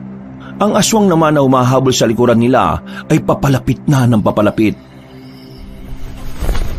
Uys, pasensya na itong gagawin ko. Ate Dalmia, ito lang naisip kong parang para magising ka sa katotohanan. Sinampal niya ang dalaga na ikinagulat ni Zian, pero tila naging epektibo dahil tumigil sa pagtili ang babae. Yun nga lang ay umatake na ang naunang aswang sa bandang likuran nila. Mabilis itong tumalon at sumunggab kay Andred. Sa taranta ng morenong binata ay nabitiwan niya ang hawak na ginawang sandata. Dahil naman sa pagkagulat ay natulala muna ang magkapatid. Habang pinagmamasdan lang ang kanilang kasama na pilit na nakikipagpambuno sa aswang. Nagising lang sa ulirat si Zian nang marinig ang malakas na pagsigaw ng tulong ni Andred. Dahil doon ay hinigpitan niya ang paghawak sa sandatang ginawa nila at saka inundayan ng wala sa oras ang aswang na umatake sa morenong binata. Tumama ito sa malambot na ulo ng aswang. Isang malakas na sigawang umalingaw-ngaw at bumagsak ito kay Andred. Dali-dali namang inalis ng nasabing binata ang nakapatong na aswang at saka siya umatras. Habang pinapahid ang itim na dugo na kumalat sa kanyang katawan. Patay na ba siya? Hindi ko alam, Kuis. I-check mo. Bago pa matapos ni Zia ng pagsasalita, ay biglang bumangon ang nasabing aswang at gumapang palapit kay Andred. Pero nakuha na ng morenong lalaki ang sandata niya kanina at ito ang ginamit niya. Pinukpok niya naman ang dugo ang aswang at tinamaan ito sa kaliwang mata. Doon ay tuluyan na itong nawala ng buhay na bumagsak at hindi na talaga bumangon pa. Patay na ba talaga? Hindi ko alam, Kuis. Pero tumakbo na tayo habang wala pa yung iba. Ngunit bago pa sila makaalis ay dumating din kaagad ang ikalawang aswang. Narinig kasi nito ang pagsigaw kanina ng kasamahang napatay nila. At nang makita ngang nakahandusay na ang naunang aswang at wala ng buhay, umangil ang ikalawang aswang at saka sila sinugod. Tinangka nitong sunggaban si Dalmia dahil yun ang pinakamalapit. Subalit dahil tila wala sa sarili ang dalaga, napatingin lang siya sa aswang. Hindi na rin nagawa ni Zian at Andred na tumakbo palapit para tumulong. Alam nilang huli na. Dalmia, takbo na! Bilisan mo na! Ate, takbo na, bilis! Umalis ka na dyan! Mapapatay ka ng aswang! Ha? Diyos ko po! Napapikit na lamang si Zian at Andred dahil ayaw nilang makita na malapan ng aswang si Dalmia. Pero tila inayunan na naman sila ng swerte. Sa pag-iwas-iwas ng dalaga ay nadulas siya sa putik at aksidenteng natapakan ng isang malaking bato. Gumulong-gulong ang dalaga papunta sa kinaroroonan ng dalawang lalaki. Habang ang batong natapakan niya ay tumalsik at tumama sa mismong nakangangang aswang. Pumasok yun sa bibig ng halimaw, kaya natigilan ito dahil tila nahirinan sa nangyari. At habang pinipilit na iluwa ang bato, ay hindi na rin ito napansin ang kanyang sitwasyon. Nang mapatapak sa putikan, ay saka rin ito dumaus-us palapit kina Zian at Andred. Nang makita yun ng dalawang binata, ay wala na silang inaksayang oras. Pinaghahampas kagad nila ang nasabing aswang. Hindi na nila ito hinayaang makapalagpa. Sinunod-sunod nila hanggang sa mapatay na ito ng tuluyan.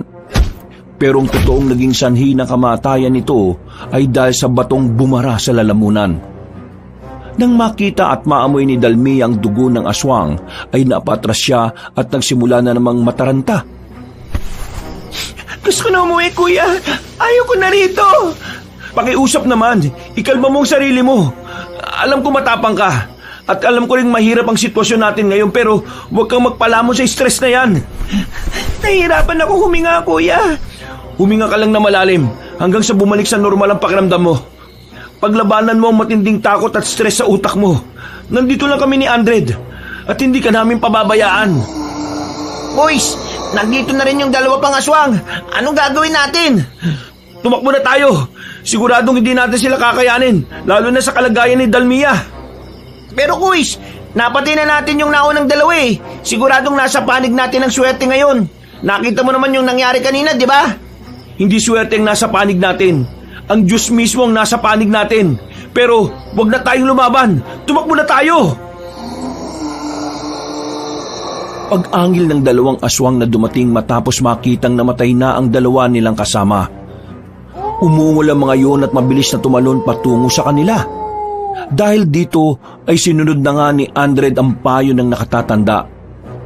Tumakbo na nga kaagad silang tatlo, pero hindi sila hinayaan ng dalawang halimaw na makalayo.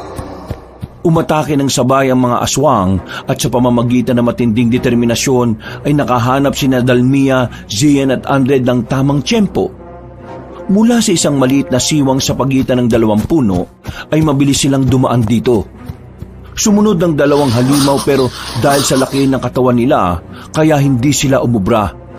Para bang natanga ang mga aswang. Pero hindi na nila ito pinansin pa. Nagtuloy-tuloy na nga ang tatlo sa pagtakas. Kuya, ate, bilisan ninyo at huwag na tayong lilingon sa likuran. Nagpatuloy nga silang tatlo hanggang sa makarating sila sa mabatong bangin. Nagpasya ang tatlo na tumalon sa mababang bahagi na puno ng mga damo at tinik. Hindi na sila nag-isip pa kung ano ang mababagsakan.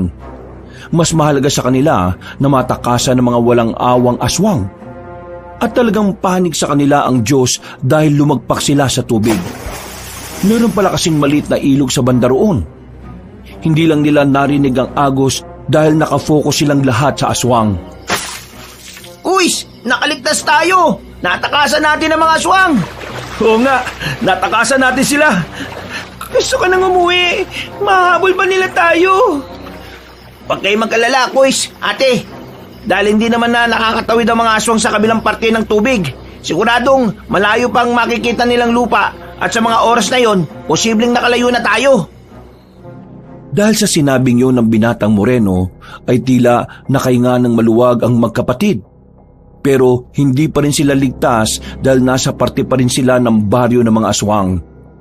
Samantala, mula naman sa taas at dahil na rin sa paglitaw ng buwan, ay nakita nila ang dalawang aswang na galit na galit. Pagkalaon ay umatungal ang mga yon habang hindi makababa ng mabilis. Nakahanap na nga ng pagkakataon sina Dalmia, Zian at Andred upang magtago sa masukal na bahagi ng gubat. At sa kabutihang palad ay meron silang nakitang puno ng dapdap. Namangha pa nga sina Zian at Andred dahil sa namumukadkadang mapupulang mga bulaklak ng nasabing puno at talaga namang napakayabong nito. Nang humangin ay nalaglag ang ibang maliliit na bulaklak, kaya humalimuyak din ang amoy nito. Subalit, nang makita ito ni Dalmia, ay nangilabot siya at nakaisip ng hindi maganda. Dala na rin kasi ito na matinding takot at stress, kaya siya tila nag-iiba-iba ng mood. Huwag tayong lumapit dyan. Baka may mga engkantong nakatira dyan. Ganito yung napapanood ko sa mga horror movies eh. Kapag may nakitang puno na namumukadkad sa gitna ng gubat, ibig sabihin, merong engkanto o mga laman lupa. Umalis na tayo rito. Hindi totoo yung sinasabi mo, ate. Anong hindi? Nakikita mo naman na parang may wagang puno na yan, di ba? Kukontra ka na naman. Alam mo, Andred, pinagbigyan ko na yung ginawa mong pagsampal sa akin kanina. Pero ngayon, hindi ko na pagbibigyan yung pagiging ewan mo. Sabihan patuloy ako ng ewan. Andred, pagpasensya mo ng kapatid ko Pero ano nga bang meron sa puno na yan? Parang may punto rin naman si Dalmia eh. Baka nga mahiwaga at may engkanto dyan. Walang engkanto dyan, Kuys. Maniwala sana kayo sa akin ni Ate Dalmia. Ang totoo niyan, ang tawag sa punong yan dap-dap. O mas kilala sa inyo sa Tagalog na coral tree. Bibihira na makakita niyan sa kakahuyang katulad nito. Pero ang natatandaan kong kwento tungkol dyan, iniiwasan ng puno na yan ng mga aswang at ng iba pang masasamang elemento. Bukod kasi sa kulay pulang bulaklak na pantaboy sa masasamang elemento, ang bulaklak kasi niyan parang palaso o sisidlang apoy na kung saan ayaw na ayaw ng aswang. Ang ibig mong sabihin, kapag nasa silong tayo niyan ligtas tayo? Ganun na nga, Kuys. Nakakasiguro ko dun. Kasi nung buhay pa yung lolo putol ko, paulit-ulit niyang kinukwento nun yun. Ang sabi pa nga niya, noon daw ginagamit ang bulaklak niyan bilang panggamot sa lagnat at sakit ng katawan. Naniniwala ako sa sinasabi mo. Kaya dito na muna tayo magpalipas ng gabi. Pagsikat ng araw, saka tayo lalarga. Total, wala na rin naman tayo magagawa dahil hindi na tayo makakapunta sa kasal ni Juan Sigurado sa mga oras din na to posibleng pinaghahanap na nila tayo. Maghintay na lang tayo ng tulong. Ayoko na magstay dito, kuya. Hindi ako komportable. Gusto ko nang umuwi. Pakiusap, umuwi na tayo. Dalmia, please naman, makinig ka. Kapag pinilit mong umuwi, baka hindi na talaga tayo makauwi pa. Nagigets mo ba yung sinasabi ko? Basta gusto ko nang umuwi ngayon, kuya. Ayaw ko nang bumalik sa lugar na to. Umuwi na tayo ng Maynila kung gusto mo nang mamatay, Ate Dalmia. Sige, ipagpilitan mo yung gusto mo. Hindi ka namin pipigilan sa gusto mo. Sige na po, alis na. Dahil sa sinabing yun ni Andred, ay biglang natamimi ang dalaga. Pagkalaon ay para yung bata nang ngumuso at saka umiyak ng umiyak. Lumapit naman kaagad si Zian para aluin ng kapatid na hindi na maintindihan ang takbo ng mood. Mabuti na lang din ay napakalma niya ang dalaga hanggang sa makatulog lang ito sa bisig niya. Maya-maya pa ay isinandal na lang niya sa gilid ng punong dapdap si Dalmia. Pagkatapos ay lumapit naman si Andred na tila nakokonsensya sa mga nasabi kanina. Kuis, pasensya na sa mga nasabi ko kay Ate Dalmia kanina. Naintindihan naman kita eh, lalo na sa sitwasyon natin ngayon. Pasensya na rin sa inasal niya. Ganyan talaga siya kapag nasosobrahan siya sa stress. Nagiging ewan ang ugali niya. Nung una rin nauubos ang pasensya ko sa kanya Pero nung pinayuhan ako ng doktor na hindi makakatulong ang ganon, nagtiyaga ako sa tuwing dumadaan siya sa ganyang sitwasyon. Nagpapasensya talaga ako. Kumpara kasi sa akin, mas madali siyang matrigger. Kaya kailangan talaga ng mahabang pasensya. Naintindihan ko rin naman, Kuis. Mahirap talaga ang sitwasyon kapag emosyon na ang umaatake. Teka, napansin ko lang na parang pareho kayong merong pinagdaraanan. Dahil ba to sa aksidenteng nangyari noon sa mga magulang nyo? Pati na rin kay Tio Cain?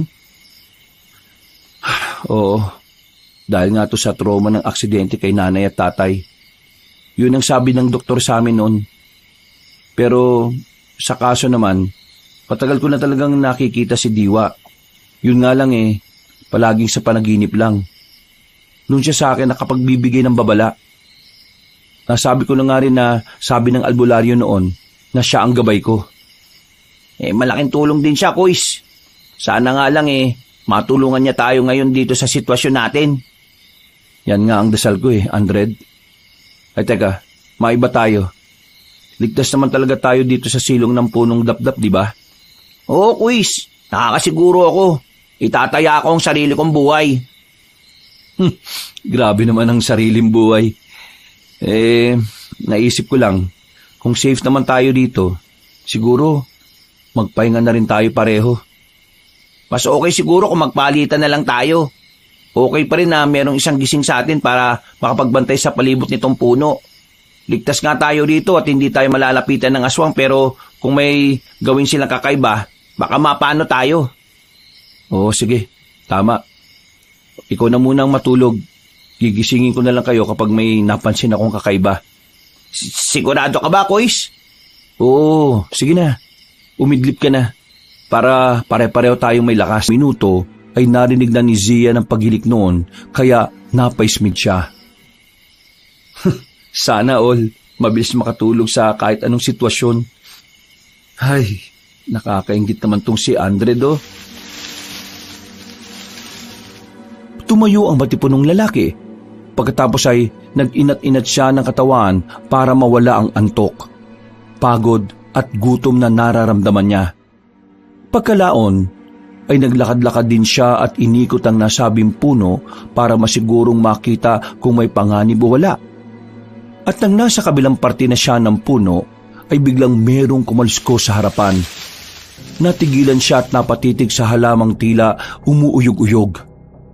Hanggang sa may lumitaw na nilalang doon. Ganun na lang ang pagkabigla niya nang makita si Gaza na nasa anyong kambyon adlawan. Hindi siya kaagad nakagawa ng hakbang. Natulala at nagulat kasi siya sa batang aswang. Napalunok siya habang nangingilabot ang buong katawan. Alam niya kasi kung gaano kalakas ang batang aswang. Siguradong kapag inatake sila nito ay tiyak na ang kanilang kamatayan. Kumusta, Kuya Zian? Kung kinukulit mo pa rin ako tungkol sa pagsuko ko sa kapatid ko, Hindi ko gagawin yon. Patayin mo na lang ako. Patayin mo na lang kami. Pero sinisiguro ko sa'yo na hindi kami basta-basta magpapatalo. Malamang sa nabalitaan mo na nangyari dun sa 2 sa 4 mong kapwa aswang. Napatay namin sila ng walang kahirap-hirap. Anong nakakatawa ha? Natutuwa lang ako, Kuya Zian. Nakita ko kasi yung mga nangyari na yun eh. Ha? Anong ibig mong sabihin na nakita mo kami? Nakatingin lang ako sa mga nangyayari. Ano? Ano pa pinaplano mo? Bakit hindi nyo na lang kami tigilan at hayaan na lang kami makaalis sa lugar na ito? Hindi basta-basta gagawin yun na mga aswang sa baryo. Pero hindi ko naman talaga kayo intensyon na saktan, Kuya Zian eh. Hindi intensyon na saktan? Narinig mo ba yung sarili mo? Yung ginawa mo sa amin sa kotse namin? Munti ka na kami mamatay. Ginawa ko yun para mailigtas kayo sa mga taga-baryong aswang. Kung hindi ko ginawa yun, siguradong kanina pa kayo pinagpiestahan ng mga taga sa amin. Para mailigtas kami? Kung gusto mo kaming iligtas, dapat tinulungan mo na lang kami. Hindi ko naman pwedeng gawin yun bilang anak ng pinuno ng Kambyong Adlawan. At wag mo na rin isisi sa akin ang nangyari sa inyo. Una sa lahat, ikaw ang nagpilit na ihatid ako sa baryo. Kaya kayo nakita ng mga taga sa amin. Yung tulong na ginawa nyo, binawi ko lang at ngayon naparito ko para paalalaanan ka. Totoo nga mga aswang ay hindi lumalapit sa punong dapdap. Pero ang mga sandata nila ay madali lang makalusot. Yun ang plano ng mga aswang. Kaya huwag kayong magpakampante. Habang may oras pa, umalis na kayo. Malapit na kayong makarating sa ligtas na lugar eh. Ha? Ganun ba? Salamat ha. Hindi mo kailangan magpasalamat dahil sa susunod na makita tayo, Kuya Zian, siguradong kamatayan nyo na. Huling paalala ko lang ha, pagsapit ng kalahating oras, siguradong matutuntun na kayo ng mga aswang at hindi sila kasing tangan ng mga napatay ninyo. Pagkasabing yun ay tumalikod na ang batang aswang at naglaho na lang sa dilim ng kakahuyan na parang bula. Saglit na nilamon na matinding katahimikan ng paligid. Matagal na napatanga si Zian habang tila nakatingin sa kawalan. Naantala lang siya nang makarinig ng malakas na huni ng kwago at tiyaw ng mga paniki mula sa hindi kalayuan. Dahil dito ay parang mas nadagdagan ng takot na nararamdaman niya. Kailangan ko na silang gisingin. Kailangan na naming umalis sa lugar na ito. Dali-dali niyang nilapitan ang nahihimbing na tulog na si Andred at ang nasabing binata ang una niyang ginising. Anak ng teteng! Andred, kailangan na natin magmadali. Ha? Bakit, Kuys? May mga nagpakita na bang aswang? Mamaya ako ni papaliwanag, pero kailangan na natin makalis sa lugar na ito sa lalong madaling panahon. Pero mas ligtas tayo dito, Kuys. Di ba pinaliwanag ko na naman na kanina? Hindi ka pa rin ba naniniwala? Naniniwala ako, pero nagpakita sa akin kanina si Gaza at nasaan yung aswang siya. Mamaya ako ni papaliwanag kapag nakaalis na tayo rito. Wala nang oras dahil kalahating oras na lang. Parating na rin ng mga aswang. Dahil sa mga sinabi niyang yon, ay wala na silang inaksayang oras. Naisipan na nga rin muna ni Zia na wag nang gisingin ang nakababatang kapatid. Pinasan na lamang niya ang dalaga at saka sila nagpatuloy sa pagtahak ng masukal na daan. Habang binabagtas ang kakahuyang pinaliliwanag lang ng buwan, doon na nga sinabi ng matipunong binata ang mga sinabi ng Kambyong Adlawan. Simula sa totoong pakay nito at sa magandang balita na malapit na silang makalabas sa lugar na yon. Dahil dito ay nabuhayan si Andred. Nagmadali na nga sila habang nagmamasid-masid sa paligid. Hanggang sa makarinig na sila ng malalakas na alulong ng aswang na parang ang lapit-lapit lang talaga. Huwag ka mag-alala, Kuys. Ibig sabihin ng malapit na ingay ng aswang malayo pa sila. Kung naririnig na natin ang alulong ng mga aswang, ibig sabihin lang nun na dapat na nga tayong kabahan. Tara, bilisan na natin! Nagpatuloy na nga sila hanggang sa marating ang tila tuktok ng burol. Mula sa hindi kalayuan ay nasipat na nila ang ilang kumukuti-kutitap na ilaw ng mga kabahayan. Nakatinginan sila, nakitang-kita ang tuwa sa mga mata. Pero napawi kagad ang mga ngiting yun nang marinig ulit nila ang ungol at alulong ng mga aswang. Kumpara kanina ay medyo hindi nakalakasan ng tunog kaya nag-alala sila. Malapit na sila! Oo nga, Kuys. Bilisan na natin! Sabay silang natigilan at napatingala matapos makita ang ilang ibon na nagliliparan palayo.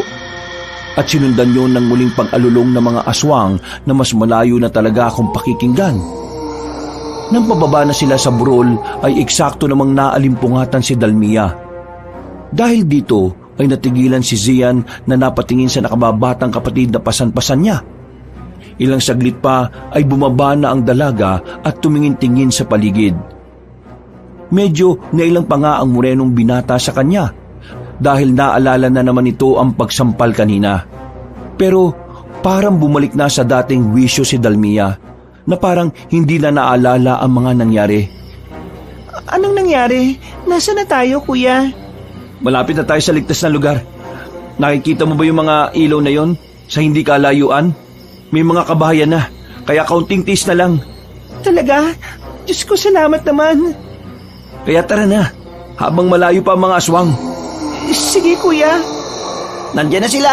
Ayun, sa bandaron. Napatingin ang magkapatid sa direksyon na itinuro ni Aldred. Doon nga ay nakita nila ang 2 sa 4 na aswang na natira kanina. Pero katulad ng babala ni Gaza kanina, meron pang ibang kasama ang 2. May 3 aswang na mas malalaki na nasa likuran nila. Ang isa na nasa gitna ay meron pang pakpak na ikinakampay-kampay nito. Dahil doon ay mas lalo silang naalarma. Ano na naman ang isang yun? Manananggal ba yun? Pasensya na, pero hindi ko alam, Kuys. Saka nyo na pagtalunan kung ano yan. Bilisan na natin. Para mas maging mabilis ay umupo na sila at nagpaduus-us sa damuhan ng burol. Naging epektibo naman pero mabilis pa rin silang nahabol ng aswang na lumilipad. Dahil dito ay mas lalong naalarma ang 3. Lalo na nang umungol ang nasabing aswang na pagkalaon ay bumulusok palapit sa kanila. Mauna na kayo, bilis! Paano ka, kuya? Huwag na munang maraming tanong, bilis na! Pinigil nga ng matipunong binata ang sarili sa pagdaus-us at saka pinauna ang nakababatang kapatid na kasunod ni Andred. Tumingala siya at pinagmasdan ng aswang na pabulusok. Hinigpitan niya ang hawak sa sandatang gamit nila at pagkatapos sakato iwinasiwas ng iwinasiwas. Dahil dito ay natigilan ang lumilipad na aswang. Para tong napapreno sa himpapawid habang umaangil. Galit tong hinarap si Zian, nakitang-kita sa mga mata ang takot, pero pinipilit ang sarili na nagtatapang-tapangan. Maya-maya pa ay napabaling na si Zian sa itaas. Doon ay nakita niya ang iba pang aswang na pababa na rin. Dahil dito ay napadaus-us na rin ulit siya. Nagpatuloy naman ang lumilipad na aswang sa pagsunod sa kanila.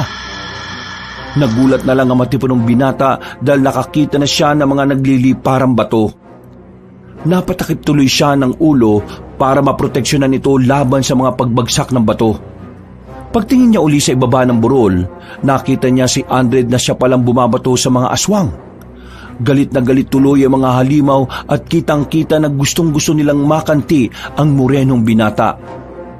Nang nasa ibaba na rin si Zian, ay tumakbo na sila ng sabay-sabay.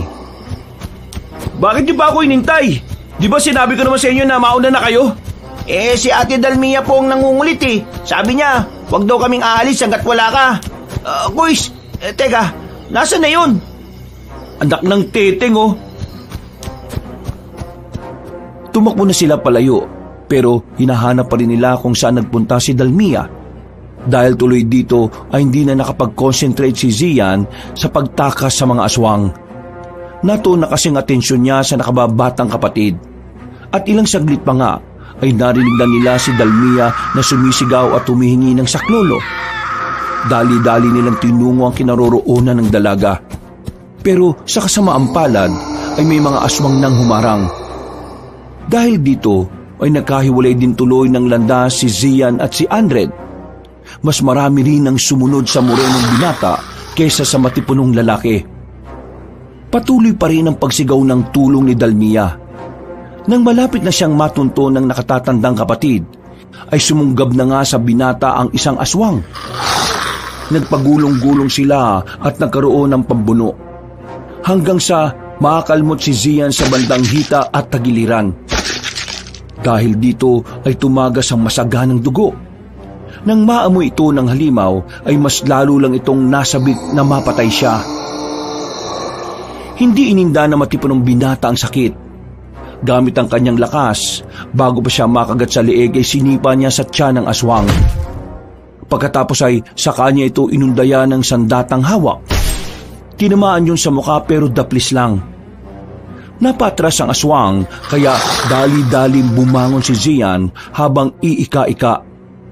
Narinig pa rin niya ang nagmamakaawang sigaw ni Dalmia. Kaya hindi pa rin niya maiwasan ang mapasigaw. Dalmia! Papunta na ako! Kaunting hintay na lang! Subalit ngumisi ang aswang habang sinasabi ng mga mata na hindi siya nito patatakasin. Nagsalubungan sila ng lakas hanggang sa muli na naman silang nagpagulong-gulong sa maputik na sahig. At sa ikatlong pagkakataon ay muling nakalmot ng aswang si Zian sa bandang muka. Dumugo yun, pero hindi pa rin niya alintana ang sakit. Nakatuon ang atensyon niya sa pagpatay sa aswang at pagliligtas sa nakababatang kapatid. Mamamatay ka ng aswang ka! Punyemas ka! Gamit ang buong lakas ay iwinasiwas niya ang sandata at tumama ito sa mismong mukha ng aswang. Malakas ang impact kaya dinig na dinig ang pagkadurog ng panga ng halimaw. Nagtalsikan ang dugo nito at nang mapadikit sila sa malaking puno, sa kanya tinuloy-tuloy ang paghampas hanggang sa madurog ang ulo nito. Kasunod nito ay ang pagkabali rin ng sandatang gamit niya. Binitiwan na niya ito dahil hindi na talaga mapapakinabangan. Nang masigurong wala ng buhay, ay nagmadali siyang tumakbo sa kinaroroonan ni Dalmia. Subalit ganun na lang ang gulat niya dahil eksakto naman na dinagit na ang dalaga ng lumilipad na aswang. Kuya! Ayaw ko mamatay sa aswang! Bitiwan mo ako! Bitiwan mo ako! Walang yakang aswang ka! Ibalik mo kapatid ko! Animal ka! Papatayin kita! Papatayin kita kapag may ginawa ka masama sa kanya! Pero sa halip na gawin yon, ay mas lalo lang hinigpitan ng aswang ang pagkakakapit sa magkabilang balikat ni Dalmia. Hindi na lang sa takot, kundi dahil na rin sa sakit na nararamdaman kaya nagsisisigaw ang dalaga. Wala namang magawa si Zian kundi pagmasdan na lang ang kapatid na tangay-tangay papalayo ng aswang. Halos maiyak na lang din siya dahil hindi na niya alam ang gagawin. Kumuha siya ng mga bato at sinubukang batuhin pero hindi naman umaabot. Hanggang magulat na lang siya sa huling pagbato. Umiktad ng aswang. Narinig niyang nagsisigaw na si Dalmia dahil bigla siyang nabitiwan ng kalaban. Sabay silang bumulusok pababa. Anong nangyari? Anong ginawa ko? Tinamaan ko ba siya? Tumakbo na siya papunta sa pinagbagsakan ni Dalmia at nakita niyang kapatid na swerteng nahulog sa isang mayabong na puno. Hindi napilayan ng dalaga pero marami siyang gasgas sa katawan dahil sa mga sanga. Kuya, tulong! Tulungan mo ako! Nandito na ako, Dalmia! Ibababa kita dyan! Ayaw ko mamatay dito, kuya! Hindi ka mamamatay! Hindi tayo mamamatay dito! Malapit na tayo sa ligtas na lugar! Subalit natigilan si Zia nang maaninag mula sa hindi kalayuan si Gaza.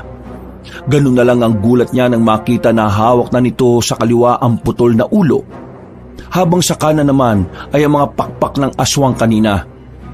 Doon niya napagtanto na hindi ang pagbato niya ang dahilan kung bakit nahulog ang aswang kanina, kundi inatake pala ito ni Gaza. Sa madaling salita ay tinulungan siya ng batang aswang. Pero sa kabilang banda ng utak niya ay nag-aalangan pa rin siya dahil naalala niya bigla ang huling usapan nila ng Kambyon Adlawan. Sa susunod na makita tayo, Kuya Zian, siguradong kamatayan niyo na. Naloko na. Delikado ang batang aswang na to. Siguradong papatay niya na kami. Ano pang tinatayo-tayo mo dyan, Kuya Zian? Tulungan mo na si Ate Dalmia bago pa kayo marinig ng iba pang aswang na papunta rito. Ha? Hindi mo kami papatayin katulad ng sinabi mo sa akin kanina? Kung gusto kong gawin yon, doon pa lang sa sasakyan nyo. Ginawa ko na dapat yon. Kaya bilisan nyo na bago pa magbago ang isip ko. Sige, salamat ah. Huwag na kayong babalik sa lugar na to. Sana hindi ko na kayo makita pa. Magmadali na kayo. Dahil may mga nakita na akong mga tao malapit sa dulo ng kakahuyan. Makakahingi na kayo ng tulong doon. Tumango na lamang si Zian at pagkatapos ay dali-dali niyang inakyat sa puno si Dalmia. Nananahimik na at nawalan ng malay ang dalaga dahil sa takot. Magpapasalamat pa ulit ang matipunong binata pero nawala ng parang bula ang batang kambyon adlawan. Binuhat na niya ang nakababatang kapatid palayo sa lugar na yon. At nang malapit na sila sa dulo ng kakahuyan, ay nakita niya ang dalawang aswang na nakatayo. Galit na galit ang mga yon habang nakatingin sa kanya. Huminto siya at saglit na inilapag si Dalmia para harapin ang mga yon. Pero napakunot din siya ng noo dahil napansin niyang duguan na ang mga aswang. Ilang saglit pa nga ay nakarinig na siya ng magkakasunod na putok ng baril. Kasabay nito ay ang pag-alingaw-ngaw ng nakakakilabot na tono ng boses ng mga aswang. Bago dugo ang humandusay sa lupa. At pagkatapos, sunod-sunod na ilaw ng flashlight ang sumalubong kay Zian. Napatakip siya ng muka dahil sa pagkasilaw. At nang marinig niya ang mga pamilyar na boses, ay doon na siya nakahinga ng maluwag. Tama nga kasi ang sinabi ni Gaza kanina na may mga tao nang magliligtas sa kanila. Dahil dito ay nalapitan niya ang kapatid at niyakap ng maigpit habang napapaiyak ng husto. Dalmia, ligtas na tayo! Ligtas na tayo! Kuys! Ate! Salamat sa Diyos, ligtas kayo! Salamat sa Diyos at ligtas ka rin, Andred! Akala ko nga mamamatay na rin ako eh. Nakikita ko na yung liwanag kanina. Munti ka na ako sumama pero mga flashlight lang pala yun. Akala ko langit eh. Hindi ka naman sa langit mapupunta, loko-loko. Sa bagay, may punto ka rin dyan. Oh, tara na. Tutulungan ko kayo. May good news din ako. Papunta na rito sila Kuya Juan at si Chang Ami, pati yung iba pa sa bahay. Ligtas na talaga tayo, kuya. Salamat talaga sa Diyos. Salamat talaga sa Panginoon. Eksakto na nagising na si Dalmia at umiiyak itong yumakap kay Zian. Ipinaliwanag naman kaagad na matipunong binata na ligtas na nga sila kaya mas lalong napahagulgol ng iyak ang dalaga. Nagtungo na nga sila sa mga tao at pagkatapos ay sumakay sila ng patrol na nagpunta sa police station. Sinabi nga nilang tatlo ang mga nangyari. Kaya umaksyon kaagad ang mga kinauukulan pagsikat ng araw. Marami na rin kasing nagsasabi patungkol sa iniiwasang baryo na yon. Kaya dali-daling ginalugad ang lugar. Subalit sa kasamaang palad ay wala na roon ang mga aswang. Sira-siraan na rin ang mga kabahayan. Kaya sinunog na lang ang mga ito. Hindi man nakadalo ng kasal ang magkapatid, malaki pa rin ang pasasalamat nila dahil nakaligtas sila sa kamatayan. Naunawaan naman din ni Juan ang tungkol dito at nagpapasalamat siya dahil buhay ang mga pinsan niya. Nagtagal pa nga ng 1 linggo sa probinsya sina Dalmia at Zian. Nasulit din naman nila ang pag-i-stay doon kahit na puno ng trauma ang dalaga. Pag-uwi sa Maynila ay hiniling ni Zian na magpakita sa kanya si Diwa. Kapag ginawa ko ang sinabi mo, yun na ang huli nating pagkikita. Ganun nga ang gusto ko mangyari. Gusto ko na rin palayain ang sarili ko sa mga bagay na mahiwaga. Gusto ko mamuhay ng normal, katulad ng ibang tao.